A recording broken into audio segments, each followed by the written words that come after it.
हर रोज एक नई कहानी देखने के लिए चैनल को सब्सक्राइब करें और बेल आइकन को दबाना ना भूलें।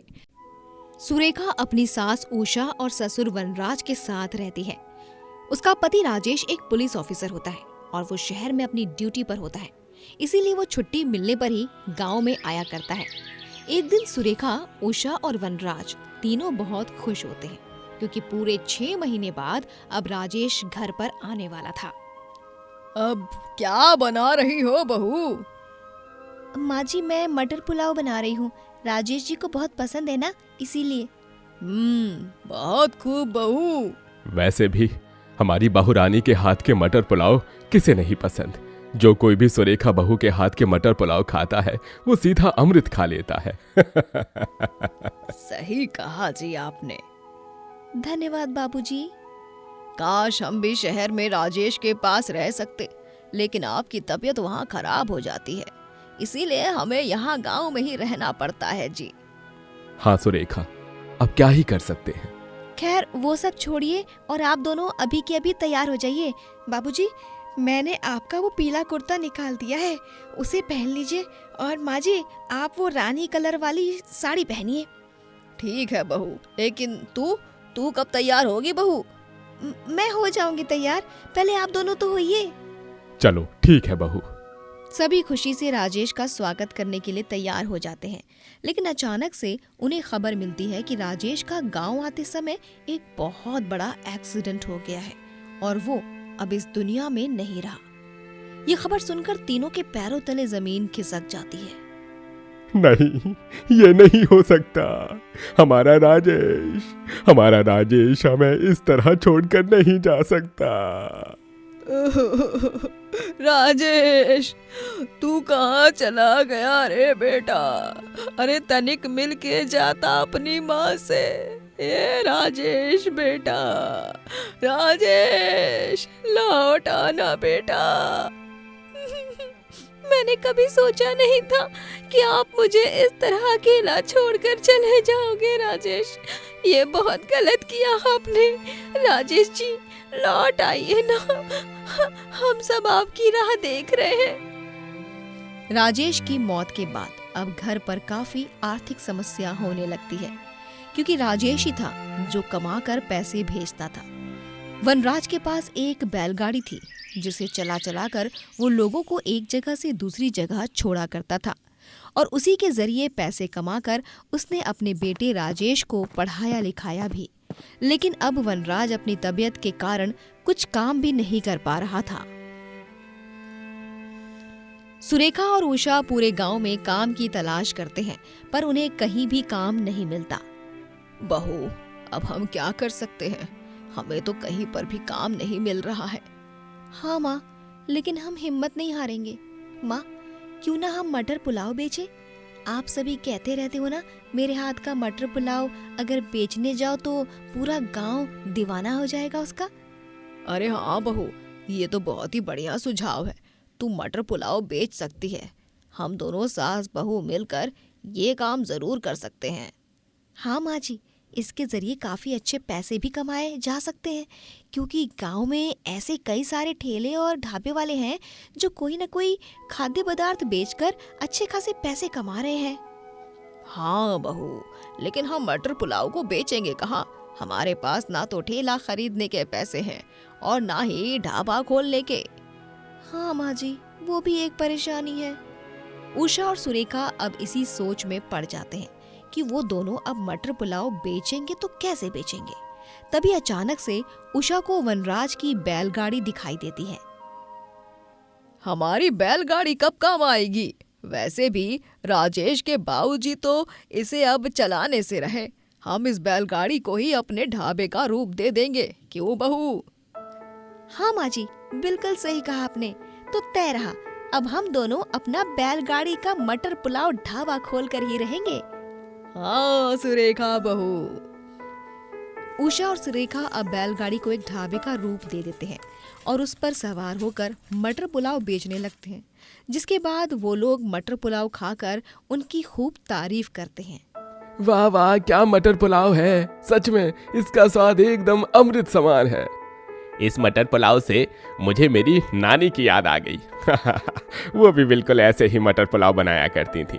आज के इस मिलावट वाले जमाने में ऐसे मटर पुलाव खाने को मिलना मानो रेगिस्तान में पानी मिलने के बराबर हो चुका है। बहुत खूब, सच में कमाल का बनाया है।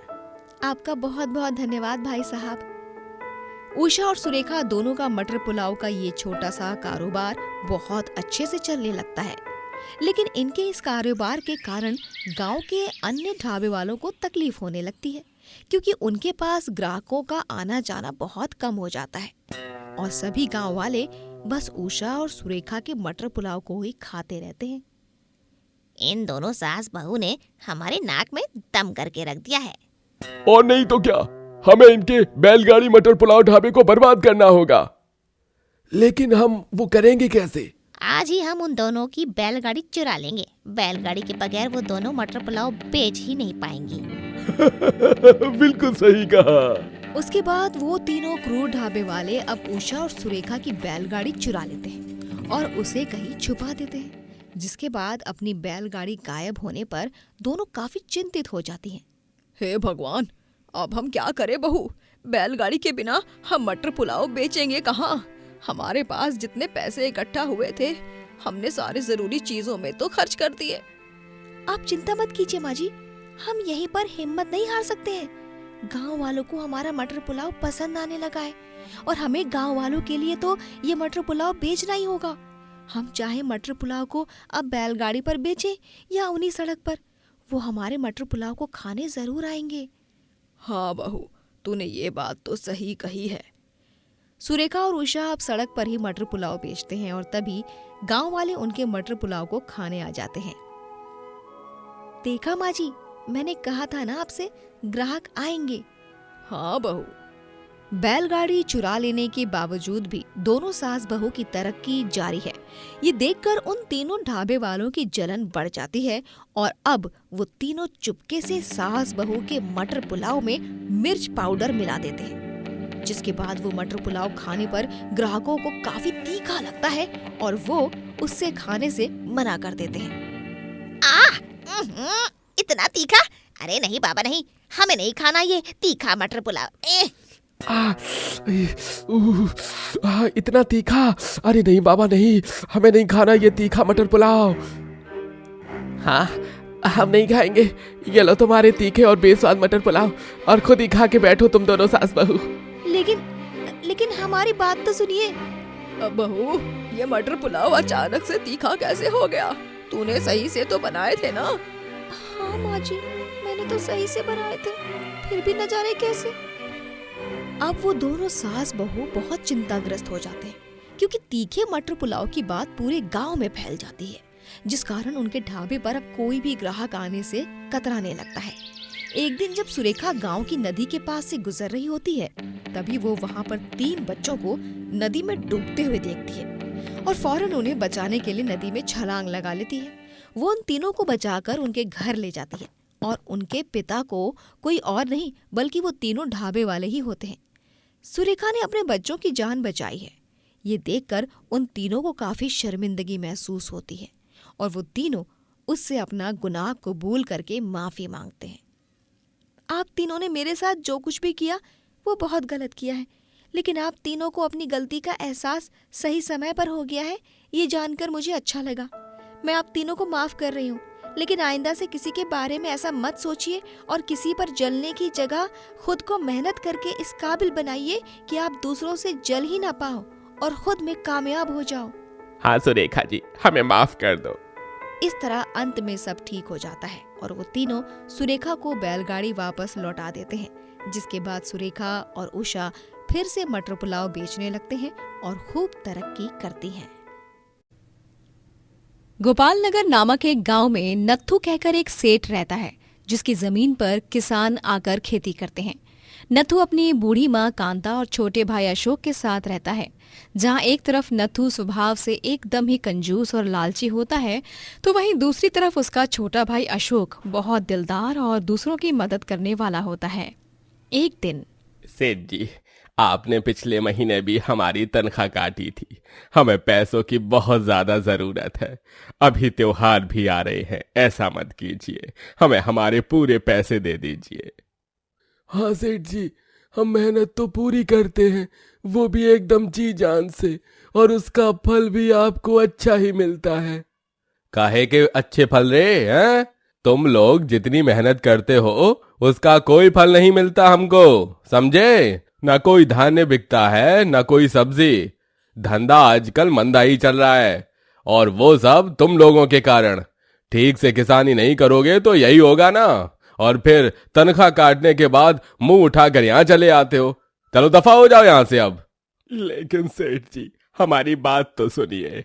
नत्थू उन गरीब किसानों को वहां से भगा देता है। तभी शिव मंदिर से पूजा करके आया हुआ उसका भाई अशोक ये सब देख नत्थू से कहता है। क्या हुआ नत्थू भैया, आपने इन लोगों को पैसे क्यों नहीं दिए, और इनसे झूठ क्यों कहा कि आपको कोई मुनाफा नहीं हो रहा है, जबकि आपका धंधा तो बहुत ही अच्छा चल रहा है? ओए अशोक के बच्चे, तू अपने काम से काम रख। बड़ा आया मुझसे सवाल जवाब करने वाला। लेकिन नत्थू भैया, ये तो सरासर गलत है ना। आप अपनी जेब तो भर रहे हो, लेकिन उन बेचारे गरीबों के साथ अन्याय कर रहे हो। आपसे ज्यादा पैसों की जरूरत तो उन लोगों को है। अरे चुप हो जा और अपने काम से काम रख, वरना एक लप्पड़ लगा कर दूंगा। हाँ? अशोक शांत हो जाता है। अशोक गांव की एक मिल में अकाउंट्स के डिपार्टमेंट में काम करता है और वो अपनी तनख्वाह का आधा हिस्सा गरीबों की मदद करने में लुटा देता है। वो उन किसानों के पास जाकर उन्हें राशन और कुछ पैसे भी देता है। ये लीजिए चंद्रेश काका, ये लीजिए बिरजू भैया। नत्थू भैया जो आप लोगों के साथ करते हैं, उसके लिए मैं उनकी तरफ से आप लोगों से माफी मांगता हूं। लेकिन जब भी आप लोगों को किसी भी चीज की जरूरत होगी तो बेझिझक होकर मुझे बताइएगा। अरे धन्यवाद अशोक बेटा, तुम बहुत अच्छे हो। एक भाई इतना कंजूस और एक इतना दयावान, शिव जी तुम्हारा कल्याण करें अशोक। अशोक एक बहुत बड़ा शिव भक्त होता है। वो भगवान शिव की खूब पूजा अर्चना करता है। हर सोमवार को व्रत रखता है और शिवलिंग पर दूध अभिषेक करके भोलेनाथ से सबकी भलाई के लिए प्रार्थना करता है। हे शिव शंभु, मेरे नत्थू भैया को सद्बुद्धि दीजिए, उनके कंजूस और लालची व्यवहार को सुधारिए। मुझसे ये सब देखा नहीं जाता।